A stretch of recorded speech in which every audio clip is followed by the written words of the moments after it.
Mesmo aquele de coração puro, que à noite faz as suas preces, pode tornar-se um lobo quando o acônito floresce e a lua de outono brilha. Olá, esse relato aconteceu nos anos 60, contado a mim pelo meu falecido avô, da noite em que um lobisomem veio até a sua casa, rodeou e tentou entrar. Meu avô conta que aquela noite foi uma noite muito tensa. Foi uma noite realmente de terror que ele passou com a minha avó e a sua família.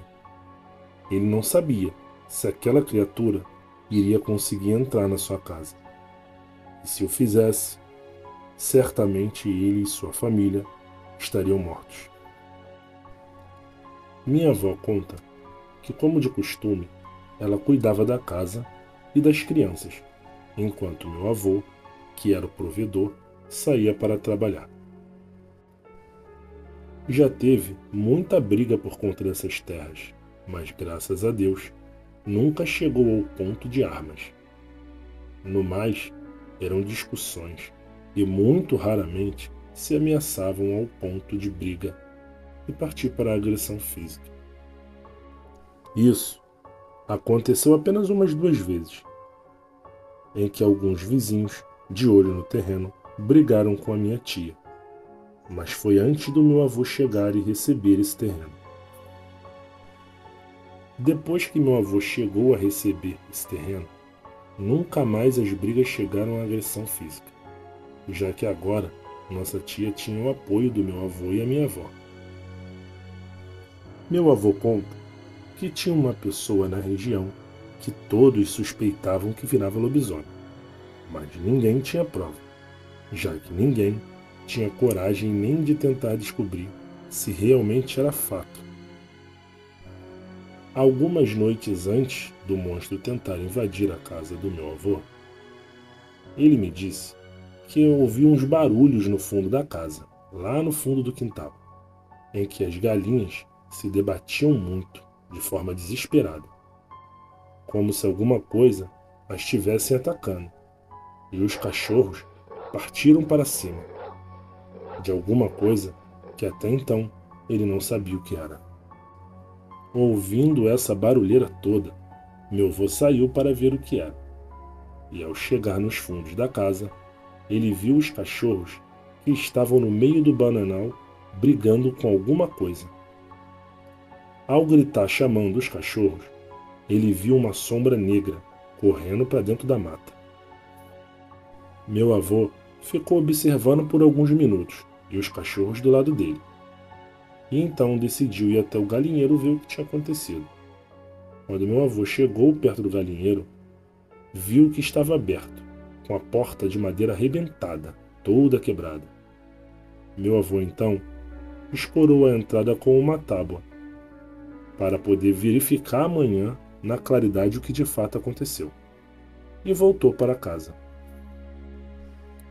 Minha avó disse que meu avô entrou em casa parecendo estar muito preocupado.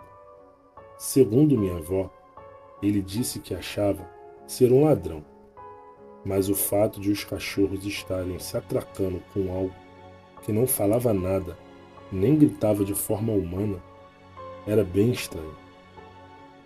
Eles conversaram por mais alguns minutos e resolveram se deitar. Depois disso, nada mais aconteceu naquela noite. No dia seguinte, meu avô foi ver o estrago do galinheiro.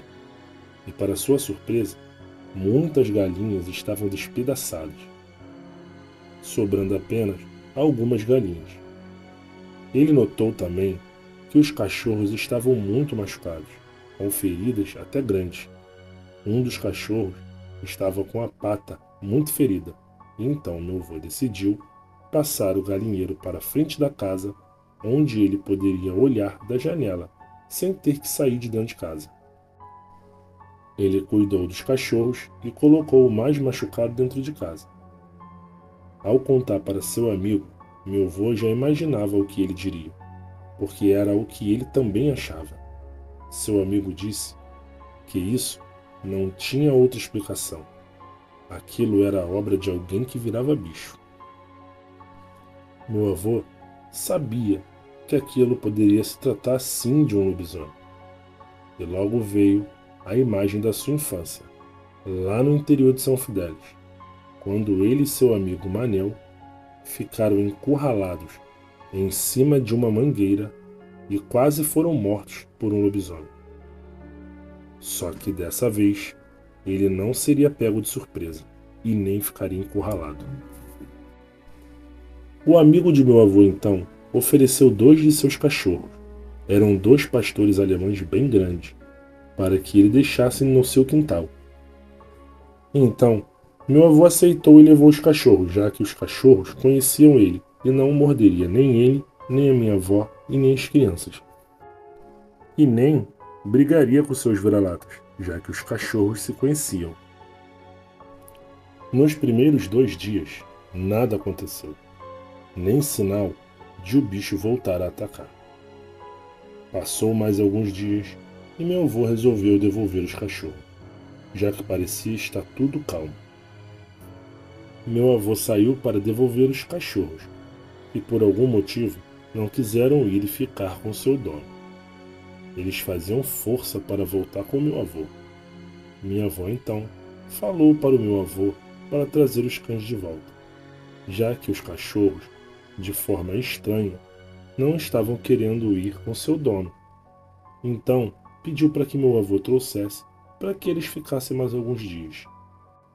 Meu avô conta que a minha avó até disse para ele estar com mau pressentimento. E então o amigo do meu avô pediu para ele ficar com os cachorros mais alguns dias. Meu avô não achava necessário, porque achava que os cães queriam voltar, já que sua cadela vira-lata estava no cio. Então decidiu mesmo devolver os cães. Mas seu amigo insistiu em outra coisa. Pediu para que ele, pelo menos, aceitasse a sua arma.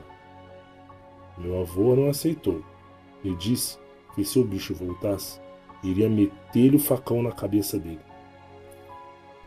A noite caiu e meu avô decidiu pôr os 4 cães que ele tinha dentro de casa. E então assim o fez. E as horas foram passando.